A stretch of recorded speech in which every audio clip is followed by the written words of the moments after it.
उत्तर Korea का काला सच। एक हरम जहां रहती हैं हजारों महिलाएं। तानाशाह की प्लेजर स्क्वाड।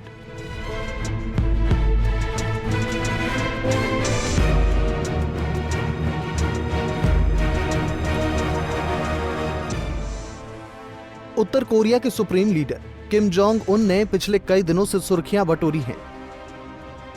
विदेशी मीडिया में तानाशाह को लेकर कई अटकलें लगाई जा रही हैं।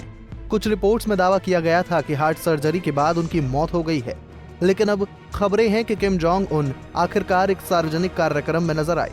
ऐसा लगता है कि एक और बार विदेशी मीडिया के दावे झूठे साबित हुए।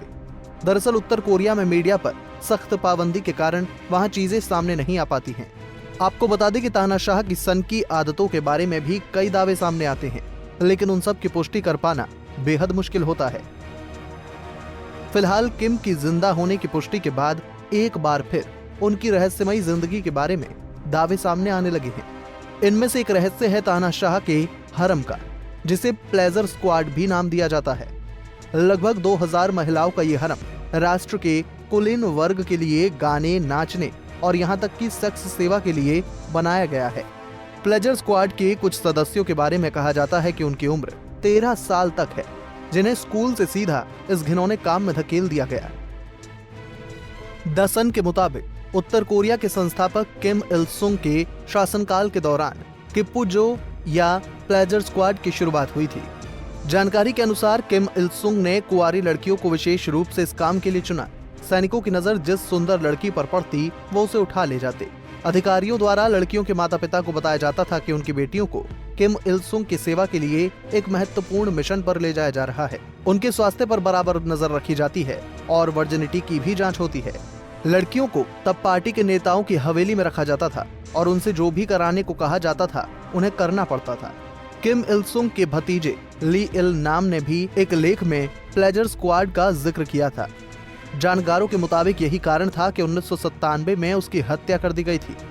ली ने प्योंगयांग में किम के घर पर चलने वाली पार्टियों का जिक्र किया था, जो शराब और सेक्स पर केंद्रित थी। अगली सुबह तक चलने वाली इन पार्टियों में कई बार लोगों को अपने कपड़े उतारने पड़ते थे। यहाँ तक कि पुरुषों को अपना सिर मुंडवाना पड़ता था, जबकि महिलाओं को प्राइवेट पार्ट की शेविंग करनी पड़ती थी।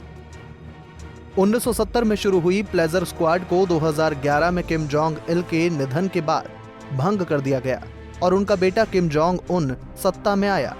द सन के मुताबिक 2015 में दक्षिण कोरिया से रिपोर्ट आई कि किम जोंग उन की नई प्लेजर स्क्वाड के लिए लड़कियों और महिलाओं को भर्ती करवाया जा रहा है।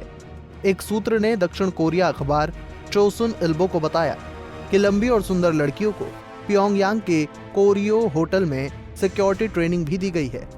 हालांकि इस बात का किसी के पास कोई प्रमाण नहीं कि उत्तर कोरिया में आखिर चल क्या रहा है। Bureau report, Punjab Kesari TV. हमसे जुड़े रहने के लिए हमारे YouTube चैनल को सब्सक्राइब करें और नई वीडियो की नोटिफिकेशन के लिए बेल आइकॉन को दबाएं। अगर आप ये वीडियो Facebook पर देख रहे हैं तो लाइक जरूर करें और ज्यादा से ज्यादा शेयर करें। धन्यवाद।